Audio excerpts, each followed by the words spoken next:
ജനങ്ങളിൽ ആശങ്ക സൃഷ്ടിച്ച് കൂറ്റൻ റോൾ മേഘം. തിങ്കളാഴ്ചയാണ് പോർച്ചുഗലിന്റെ തീരപ്രദേശത്ത് സുനാമിത്തിരകളെ അനുസ്മരിപ്പിക്കുന്ന റോൾ മേഘം രൂപപ്പെട്ടത്. പോർച്ചുഗലിൽ ഉഷ്ണതരംഗം വീശിയടിച്ചപ്പോഴാണ് റോൾ മേഘങ്ങൾ പ്രത്യക്ഷപ്പെട്ടത്. 150 കിലോമീറ്റർ വരെ നീളത്തിൽ റോൾ മേഘങ്ങൾ രൂപപ്പെട്ടു എന്നാണ് റിപ്പോർട്ട്. ഇതിന്റെ ദൃശ്യങ്ങൾ സമൂഹ മാധ്യമങ്ങളിൽ വൈറലാണ്.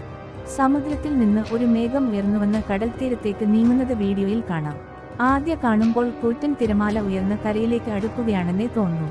മേഘങ്ങൾ അടുക്കുമ്പോൾ ശക്തമായ കാറ്റ് വീശുകയും ചെയ്തു. സോഷ്യൽ മീഡിയയിൽ പ്രചരിച്ച വീഡിയോ ലക്ഷക്കണക്കിന് ആളുകളാണ് കണ്ടത്. മേഘങ്ങൾ ട്യൂബ് ആകൃതിയിൽ തിരശ്ചീനമായി നീങ്ങുന്നതാണ് റോൾ മേഘം എന്ന് പറയുന്നത്. ഭീമൻ തിരമാലയോട് സാമ്യമുള്ളവയാണ് റോൾ മേഘങ്ങൾ. ഒറ്റനോട്ടത്തിൽ പട്ടുകൂറ്റൻ സുനാമിത്തിരയാണെന്ന് തോന്നും. ഇടിമിന്നലിന്റെ അരികിൽ താരതമ്യേന തണുത്ത വായു ചൂടുള്ളതും ഈർപ്പമുള്ളതുമായ വായുവിലേക്ക് നീങ്ങുമ്പോഴാണ് റോൾ മേഘങ്ങൾ രൂപം കൊള്ളുന്നതെന്നാണ് വിദഗ്ധർ പറയുന്നത്.